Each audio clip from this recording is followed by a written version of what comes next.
Naranasan mo na bang may babaeng gusto mo pero bigla ka na lang niyang hindi pinapansin? Nagtitext ka, hinihintay mong mag-reply siya pero ang kapalit, katahimikan. Nakikita mong online siya, active sa social media pero hindi ka sinasagot. Ang sakit, di ba? Magsisimula kang magtanong sa sarili mo, may nagawa ba akong mali? Masyado ba akong naging eager? Paulit-ulit mong iniisip ang bawat usapan nyo. Pero nandito ako para sabihin sa iyo ito, tama na. Ang hindi niya pagpapansin sa iyo ay hindi tungkol sa iyo, tungkol yon sa kanya. At alam mo ba, pwede mong gawing pabor sa iyo ang sitwasyong to. Sa video na to, pag-uusapan natin ang stoic na paraan para mabawi mo ang kapangyarihan mo. Pagkatapos nito, malalaman mo kung paano baliktarin ang sitwasyon kapag ini-ignore ka ng babae at mas lalabas kang matatag kaysa dati. Ito ang masakit na katotohanan. Tinetest ka ng mga babae. Sinusubukan ka nila sa pamamagitan ng pananahimik. Gusto nilang makita kung paano ka magre-react. Hindi ito aksidente. Kapag naging emosyonal ka, panalo sila. Pero kapag nanatili kang kalmado, kumpiyansa at hindi natitinag, ikaw ang panalo. Ngayon, ituturo ko sa iyo kung paano mo makokontrol ang sitwasyon kapag hindi ka pinapansin ng babae. Hindi sa paglalaro ng games, kundi sa pagiging pinakamatatag at disiplinadong bersyon ng sarili mo. Isipin mo ito bilang gabay sa kung paano harapin ang rejection tulad ng isang stoic na hari. Bakit kanya ini-ignore at bakit hindi ito dapat ikabahala? Kapag bigla kang hindi pinansin ng babae, pakiramdam mo parang tinira ang kumpiyansa mo, parang may mali sa'yo. Magsisimula kang questionin ang sarili mo, uulitin mo lahat ng pag-uusap nyo sa isipan mo. Pero ang totoo, kadalasan, hindi naman talaga ito tungkol sa'yo. Sa mundo ng modernong pakikipag-date, maraming mind games, agenda, at power dynamics. Marami ang naghahanap ng validation at emotional na control. Maaring sinusubukan niyang makita kung gaano kaka-invest sa kanya. Maaring sinusubukan niyang itulak ang pasensya mo. Maaring busy lang talaga siya sa trabaho, kaibigan o personal na buhay.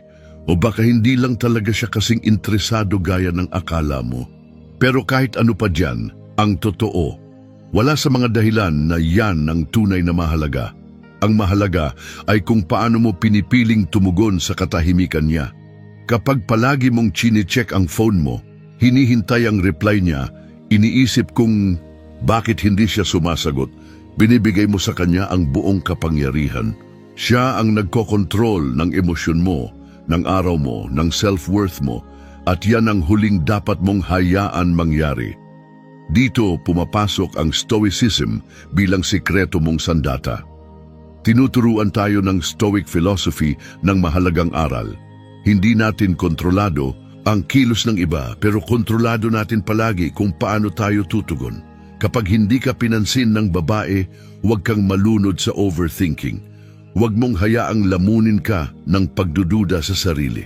Tanggapin mong wala kang kontrol sa ginagawa niya pero hawak mo ang tugon mo at yun lang ang mahalaga. Kaya anong gagawin mo kapag ini-ignore ka niya? Unang-una, maintindihan mo muna ito. Sa Stoicism, may malinaw na hangganan sa pagitan ng mga bagay na kaya mong kontrolin at hindi mo kaya. Hindi mo kontrolado kung magre-reply siya o hindi, pero kontrolado mo kung paano ka tutugon. At kapag ini-ignore ka niya, ang tamang tugon ay ito. Wala kang gagawin. Oo, tama, wala. Hindi ito dahil sa pride o para gumanti. Ito ay para ipakitang hindi natitinag ang damdamin mo kahit hindi kanya pinansin. Sa pamamagitan ng hindi pag-react, binabawi mo ang kapangyarihan. Ipinapakita mong hindi naapektuhan ang mood mo, ang pagkilos mo, o ang tiwala mo sa sarili. Kapag nanahimik siya, parang nawalan ka ng kontrol, pero sa totoo lang, dun palang nagsisimula ang tunay mong kapangyarihan. Makokontrol mo ang emosyon mo at yan ang tanging mahalaga. Maraming lalaki ang nagpapanik sa ganitong sitwasyon, magdo-double text O mas malala pa, magpapadala ng galit na mensahe. Pero kabaligtaran yan ng turo ng Stoicism. Ang Stoicism ay tungkol sa pagpapanatili ng dignidad at composure. Tinuturuan tayong panatilihin ang lakas kahit anong mangyari. At sa ganitong paraan, pinapakita mong hindi mo kailangan ng validasyon mula sa kanya. Kapag nakita niyang hindi ka apektado, magtataka siya. Mapapansin niyang iba ka sa karamihan. Halimbawa, nag-uusap kayo, masaya ang usapan, tapos bigla ka na lang niya ginost. Natural lang na matuksong mag-follow up o magtanong. Pero huwag mong ipakita na naapektuhan ka. Kung gusto ka niyang i-ignore, hayaan mo siya. May sarili kang buhay. Kapag hindi mo tinugon ang katahimikan niya ng desperasyon o pangungulit, pinapakita mong kontrolado mo ang emosyon mo. Iba ka, isipin mo to. Ang ganda ng usapan nyo, may date pa kayo, tapos bigla na lang wala, ghosted ka. Karaniwan, ang lalaki magpapanik, magpapadala ng isa pang mensahe. Pero paano kung wala kang ginawa?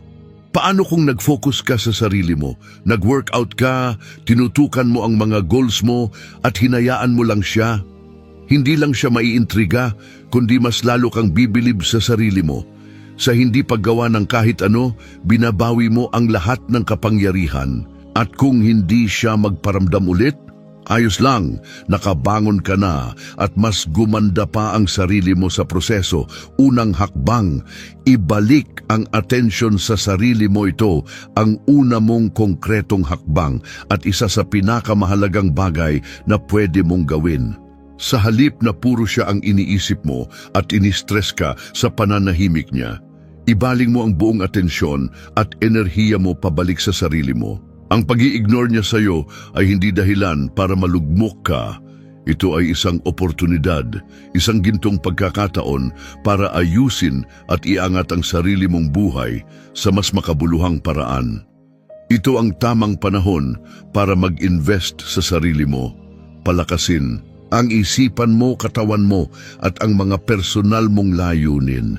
Ano ba ang itsura nito sa totoong buhay? Mag-gym ka. Seryosohin mo ang kalusugan at fitness mo. Balikan mo ang mga personal o professional na goal na matagal mo nang ipinagpapaliban, maaaring pag-aaral ng bagong skill o pagsisimula ng proyektong matagal mo nang gustong gawin. Magbabad ka sa mga hilig mong nagbibigay sigla sa iyo. Palibutan mo ang sarili mo ng mga taong tunay na nagpapahalaga at sumusuporta sa iyo. Habang mas ini-invest mo ang oras at lakas mo sa personal mong pag-unlad, mas mapapansin mong napakaliit ng epekto ng pag-i-ignore niya sa mas malaking larawan ng buhay mo. Sa totoo lang, habang inuuna mo ang sarili mo, mas lalo kang nagiging kaakit-akit, hindi lang sa kanya, kundi sa kahit sino. Tandaan mo, hindi naaakit ang mga babae sa mga lalaking desperado at habol ng habol. Nahuhumaling sila sa mga lalaking nakafocus sa sariling misyon, layunin at direksyon sa buhay. Isipin mo ang mga panahon sa buhay mo na sobrang tutok ka sa mga pangarap mo. Siguro consistent kang nagwo-workout at may progreso sa fitness mo. O baka abala ka sa pagbuo ng negosyo, gumigising ng maaga, nagsasakripisyo, at unti-unting natutupad ang mga pangarap mo. O kaya naman, natuto ka ng bagong skill at araw-araw kang gumagaling. Sa mga panahong ito, ang pag-aabang ng reply o pakikipag-chat ay huling-huli sa isipan mo dahil masyado kang tutok sa pagbuo ng pinakamahusay na bersyon ng sarili mo. Yan ang klase ng enerhiya, yan ang mindset na kailangan mong dalhin sa bawat relasyon at interaksyon. Kapag inuuna mo ang sarili mo, ang mga pangarap mo at ang kaligayahan mo, nararamdaman yan ng mga tao sa paligid mo. At alam mo ba, kusang maaakit sila sa iyo, kasama na siya. Magtataka siya kung ano ang nagbago, bakit hindi ka na reactive. Bakit bigla kanyang nakikitang mas kaakit-akit at lahat ng yan nagsimula lang dahil ikaw ang ginawan mong priority. Ikalawang hakbang, gamitin ang reverse psychology. Malamang narinig mo na ang reverse psychology sa mundo ng pakikipag-date. At bagamat madalas itong mali ang gamit, sobrang lakas ng epekto nito kapag ginamit ng tama. Kapag ini-ignore ka ng babae, huwag mong habulin. I-ignore mo rin siya. Pero ito ang mahalagang twist. I-ignore mo siya sa paraang hindi halatang bitter ka o galit. Ipakitang hindi ka apektado. Hindi ito tungkol sa mind games, kundi pagpapakita ng lakas ng loob at emosyonal na kontrol.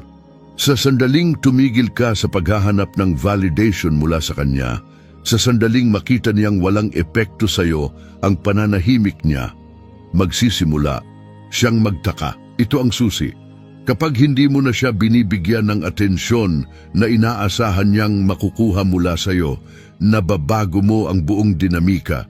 Ikaw na ulit ang may hawak ng manibela, hindi sa pagiging manipulador, kundi sa pagpapakitang hindi ka kontrolado ng emosyon mo o ng mga kilos niya. Tandaan, hindi mahalaga kung sino ang unang nag-text. Ang tunay na mahalaga ay kung sino ang may control. Isipin mo ito, ilang beses mo na siyang na-text pero hindi siya nagre-reply. Gusto mo na sanang magpadala ng isa pa o mas malala pa. Tanungin siya kung bakit niya ikaw ini-ignore. Huwag.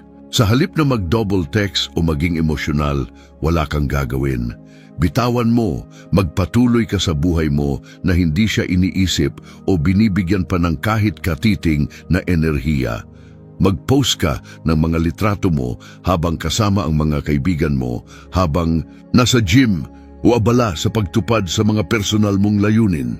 Pero huwag kang mag-reach out sa kanya at darating ang panahon na magtataka siya. Bakit hindi niya ako hinahabol? Nawala na ba siya sa akin? May iba na ba siyang kinakausap? Naka-move on na ba siya? At kapag nag-reach out siya, gagawin niya yan. Tumugon ka ng kalmado at walang masyadong emosyon. Huwag mong banggitin ang pananahimik niya.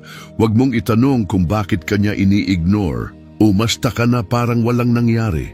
Dito mo na tuluyang nabaliktad ang power dynamic nang hindi ka man lang gumalaw o nagpaka-effort.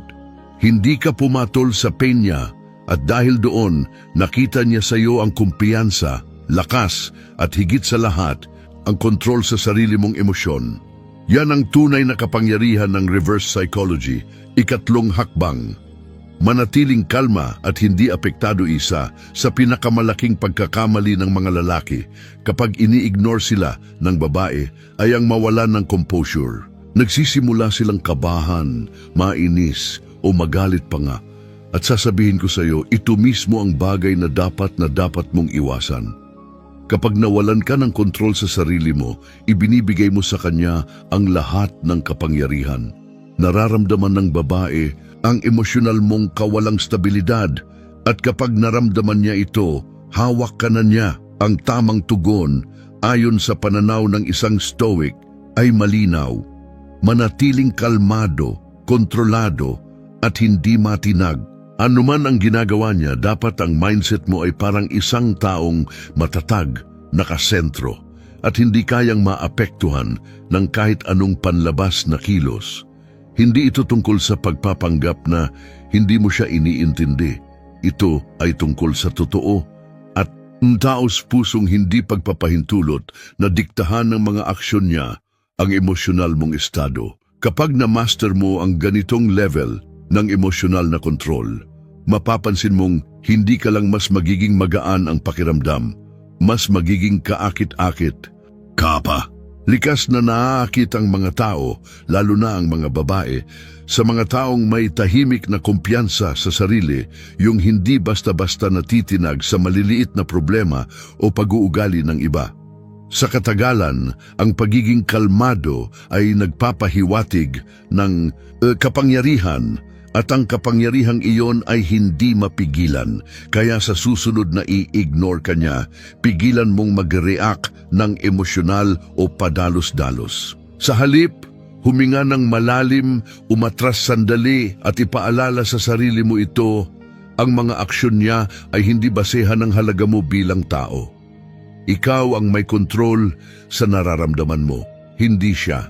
Sa halip na ma-stress o paulit-ulit na isipin ang bawat pag-uusap ninyo, piliin mong gawin ang isang bagay na nagpapakalma at nagpapalakas sa iyo. Pwede kang tumakbo ng malayo para ma-release ang stress.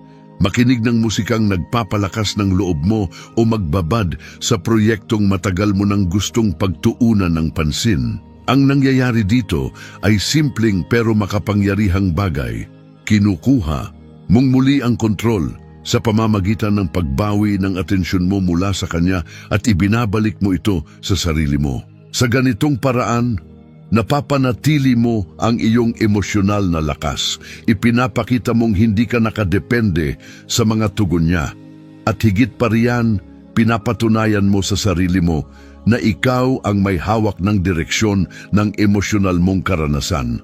At ang ganitong klaseng kontrol, nakakahumaling. Kapag nakita niyang hindi ka apektado sa pananahimik niya, magtataka siya.